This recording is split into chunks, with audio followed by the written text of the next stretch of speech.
What do we mean by light? Some kind of spiritual energy, higher, let's say, than what we can feel in this world with our ordinary senses. And if I draw upon myself this influence, I begin to truly develop this sense and feel it. Like it says, the light in the Torah reforms. It says, I have created the evil inclination, meaning our ego. I have created the Torah as a spice. Wait, you said that the ego is the evil inclination? Yes. But if you're confusing me here. You're absolutely right. The fact that it is bad... so maybe we should cancel it. Not to cancel it. What then, increase it? The evil inclination. We should increase the evil inclination? No. The fact that it is bad doesn't mean that it is unhelpful. The fact that we are really stuck. Sorry, perhaps I moved too fast. We have already talked about how in us there is the beginning of the sixth sense, which we can develop and turn into a vessel in which we can begin to feel the spiritual world, godliness, the upper reality, eternal life, beyond the body, beyond everything we have here. We develop this sense by the upper light. What's the upper light? It's some kind of energy that exists above this world.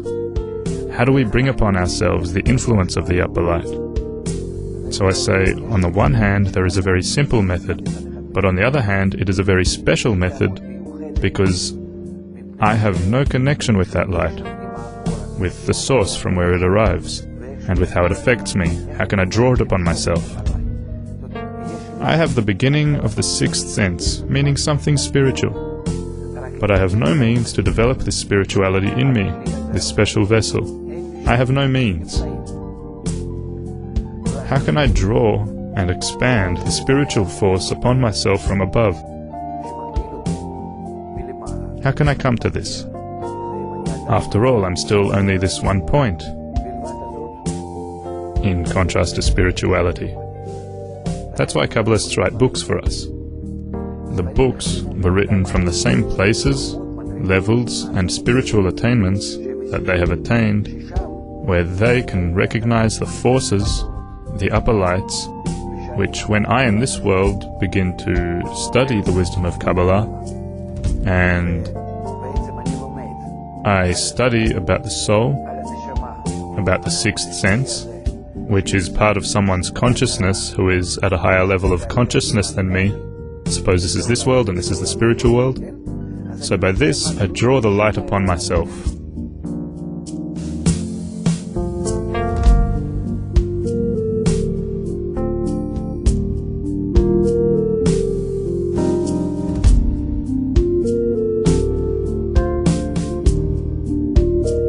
It is because I actually draw upon my soul, upon my vessel, upon my perception, as if I were at the level of the Kabbalist who writes, which I am not, and I don't know what he writes about.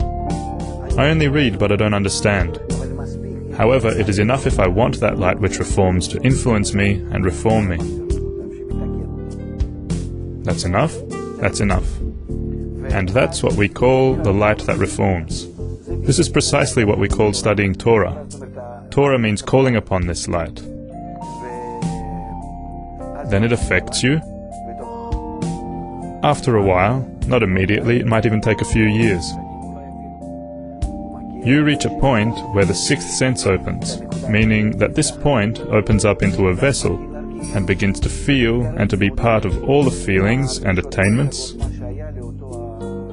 as those of the book's writer.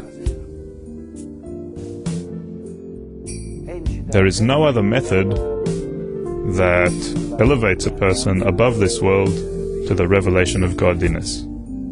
This is because no other method can bring one the light that expands the vessel, the sixth sense, and bring upon that feeling.